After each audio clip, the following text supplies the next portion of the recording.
जो अगला ड्रामा आ रहा है उसमें किसी ने काम करना है या अपने टैलेंट को आजमाना है, अपनी किस्मत को आजमाना है, तो मैं रब्ता कर रातों रात हीरोइन बना दूंगा। मैं रातों रात एक्टर बन जाऊंगा, रातों रात मैं गाड़ी ले लूंगा। जो डायरेक्टर है या जो ड्रामा वाली टीम है ये बड़े मज़े में होते हैं। ये देखें ज़रा, मैं अभी एक घर पे आया हूँ जहाँ पर ड्रामे का शूट चल रहा है। तो अभी आपको दिखाते हैं कौन से ड्रामे का शूट चल रहा है और यहाँ पर डायरेक्टर से भी मिलवाते हैं, प्रोड्यूसर से भी मिलवाते हैं और आपको स्टार से भी मिलवाते हैं। देखते हैं हमें कौन कौन से स्टार्स मिलते हैं अंदर। अस्सलाम वालेकुम। वालेकुम सलाम सर, कैसे हैं आप? ठीक हैं? शुक्र। आइए।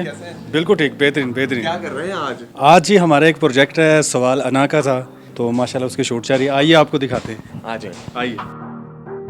सर बड़ा सेटअप लगाया हुआ है आपने। अभी एक सीन है हमारा डे का, तो उसको हम माशाल्लाह से क्रिएट कर रहे हैं। तो सना जी का शॉट है, तो वो हमने बैलेंस पहले शूट किया हुआ था, बाकी अब करने लगे। तो मुझे ज़रा दिखाएं कि ये आपने 2 लाइट्स क्यों लगाई हुई हैं? ये एक लाइट होती है बैक के लिए और जो दूसरी लाइट है वो फेस के लिए होती है, क्योंकि उस पर कोई शाइन ना है, कोई ग्लो वाला सीन हो।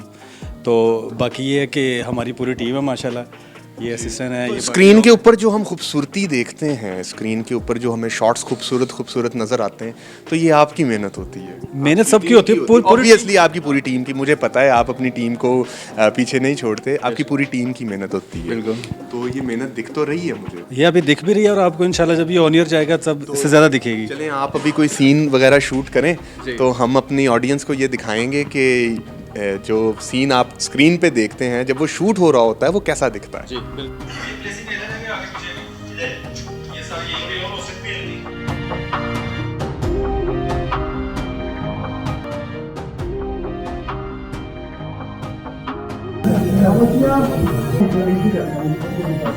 मगर मुझे प्रैक्टिस की नीति से ज़्यादा ये लड़का हमारा आपके पीछे क्या मतलब है? तेवर से। हाँ, इसके तेवर से।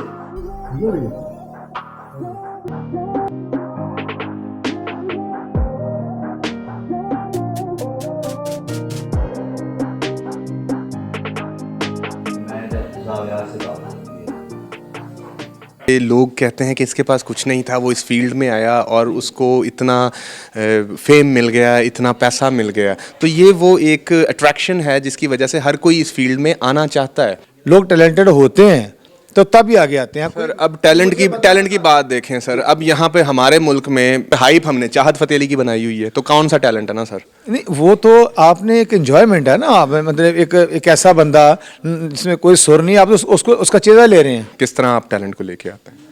मेरे पास तो मैं आपको बताऊँ इसी तरह आ जाते हैं लोग। मतलब मैं आपको मैं अपना क्या मैं लोग गिनवाऊँ तो आप खुद ही परेशान हो जाएंगे। सर थोड़ा सा गिनवाए ना, हमें भी पता चले ना लिजिट लोग कौन हैं जो टैलेंट को आप तक पहुंचाते हैं। आप तक आने का रास्ता क्या है, असली रास्ता क्या है आप तक आने किसी का? न किसी रेफरेंस से आ जाता है, या मतलब एक डायरेक्ट को फ़ोन कर ले, या ये देखें लोग आपको जितने भी मिले ना वो इत्तेफाक से मिले। ये सारे इत्तेफाक से सारे इत्तेफाक। तो हम यही तो कह रहे हैं कि इत्तेफाक से हर बंदा नहीं मिल सकता। आप एक प्रॉपर प्लेटफॉर्म बताएं जो कि लिजिट हो, जहाँ पे लोग जाके अपने ऑडिशंस दें या अपनी प्रोफाइल जमा कराएं। कोई लिजिट तरीका बताएं। जी। अब असल में पहले ये होता था, अब नहीं है। अब पता क्या है, देखें पहले हम बनाते थे ओपन ड्रामा, मतलब हमने देखा कि हमने ये टैलेंटेड बंदा है, हमने उसको देखा और उसको हमने काम शुरू करा दिया। लेकिन अब मसला बन गया है कि चैनल इन्वॉल्व हो गया। अब चैनल ही सिलेक्शन आ गई है उसके पास, वो नया एक्टर हो या पुराना एक्टर हो, वो कहते हैं कि जब 3 4 5 नाम दे दें उसमें हम सेलेक्ट करेंगे। इसलिए अब काम सिखाया तो जा सकता है, को काम देना है ये सिर्फ डायरेक्टर के बस में नहीं रहा, ये उससे निकल के चैनल पे चला गया। तो ये बात अब गलत होगी, रातों रात हीरोइन बना दूंगा? है नहीं, ये वो गलत साबित है।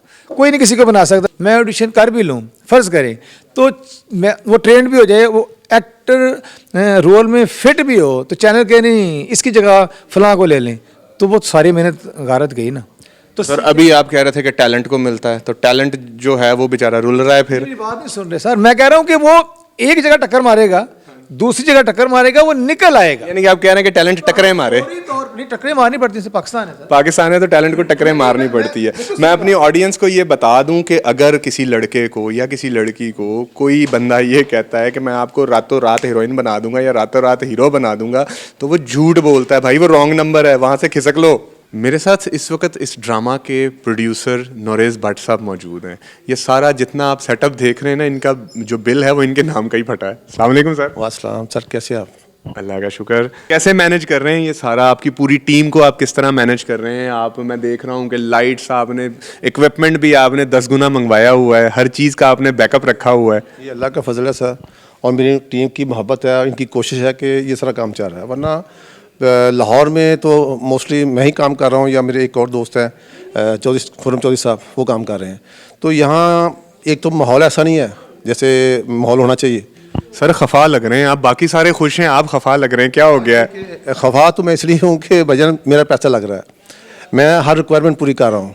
ये वो इसलिए खुश हैं कि उनको मैं राइट टाइम पैसे पे कर रहा हूँ, राइट टाइम उनकी चीज़ें पूरी कर रहा हूँ। लोकेशन चाहिए तो लोकेशन दे रहा हूँ, उनको जो जो चीज़ चाहिए वो मैं प्रॉप्स दे रहा हूँ उनको, तो इसलिए वो तो खुश हैं।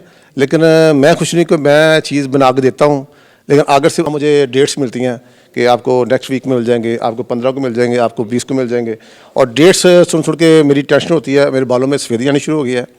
नहीं, बाल बेहतरीन लग रहे हैं सर। लेकिन भाईजान फिर भी परेशानी तो है ना, वो सारे मेरी टीम मुस्कुरा रही है, लेकिन मैं परेशान हूँ। लोगों को ये लगता है कि जो प्रोड्यूसर है, जो डायरेक्टर है, या जो ड्रामा वाली टीम है, ये बड़े मज़े में होते हैं। ये देखें ज़रा। नहीं, परेशान तो है। देखे ना, एक हाथ मेहंदी के 76 एपिसोड चल चुके हैं। मेरी ड्यू डेट्स जो थी ना वो 2 सितंबर थी। पहले तो 5-6 महीने लगते हैं बनाने में, फिर उसके बाद मैंने अभी 2 सितंबर के बाद देख रहे हैं, अभी तक वेट कर रहा हूँ। ज़्यादातर लोग यंग एज में आते हैं, तो यंग एज के अंदर माइंड भी ज़रा छोटा होता है और वो बहलाए फुसलाए भी बड़ी आसानी से जाते हैं। यूं करके उनके साथ फ्रॉड हो जाता है, और फ्रॉड का उनको पता तब लगता है जब अगला बंदा फ़ायदा उठा चुका होता है। लेकिन भाई पता क्या है, यहाँ शॉर्टकट कुछ नहीं है। आप कहना कि मैं रातों रात एक्टर बन जाऊँगा, रातों रात मैं गाड़ी ले लूँगा, रातों रात कोई मेरा ड्रामा हिट हो जाएगा, वो ऐसा है नहीं। यहाँ मेहनत करनी पड़ती है, कोशिश करनी पड़ती है, स्ट्रगल है। आप जाएं जहाँ ड्रामा बन रहा है, आप वहाँ जाएं। जैसे यहाँ ड्रामा बन रहा है, कई लोग आते हैं वहाँ, यहाँ आते हैं हमारे पास, हम देखते हैं उनका ऑडिशन लेते हैं, वो इस काबिल होते हैं, देते हैं काम उसमें। आपको कोई प्रॉब्लम नहीं होती नए टैलेंट को एडजस्ट करने में, उसको ड्रामे में काम देने में? तो नया टैलेंट आपको कैसे ढूंढे? नया टैलेंट आप देखिए, मैं काम कर रहा हूँ यहाँ लाहौर में, ड्रामा ही नॉरेज बट बढ़ा रहा है। लाहौर में ड्रामा ही एक पता है सबको कि यहाँ कंटिन्यू हमारे ड्रामे चल रहे हैं, बन रहे हैं, कंटिन्यू बन रहे हैं। दो ऑन एयर है और एक ही बन रहा है। इसके बाद फिर इंशाल्लाह ये ख़त्म हो जाएगा, 15-20 दिन बाद हम फिर यहाँ नए सेट पे होंगे इंशाल्लाह। तो आप उस नए ड्रामे के लिए ऑडिशन कर रहे हैं? ज़ाहिर है ये अभी तो हमारी ऑडियंस को बताएं ना, अगर नौरेज़ साहब के ड्रामा, जो अगला ड्रामा आ रहा है, उसमें किसी ने काम करना है या अपने टैलेंट को आजमाना है, अपनी किस्मत को आजमाना है, तो नौरेज़ भट्ट साहब के साथ रब्ता किया जाए, और नौरेज़ भट्ट साहब उनको चांस भी देंगे अगर उनमें टैलेंट हुआ तो। इंशाल्लाह ऐसा है कि रब्ता करें। देखो रेफरेंस होता है किसी सिस्टर के। सर ये जिनको शौक होता है फेसबुक पे, यानी कि सोशल मीडिया पे आपको ढूंढना मुश्किल नहीं है। मेरा नाम नौरेज़ भट्ट एक ही है पाकिस्तान में। नौरेज़ भट्ट फिल्म इंडस्ट्री का हो, टीवी का हो, दूसरा कोई नौरेज़ नहीं है। तो यहाँ एक ही आप आईडी मेरी चेक, हमारे पास एक ऑप्शन तो आ गया है कि एक ही नौरेज़ भट्ट है, इस तरह का कोई दूसरा पीस ही नहीं है अभी तक। बहुत शुक्रिया आपके टाइम का। इसी के साथ महर ज़िशान को दीजिए इजाज़त। अपना बहुत ख्याल रखिएगा। अल्लाह हाफ़िज़। Thank you.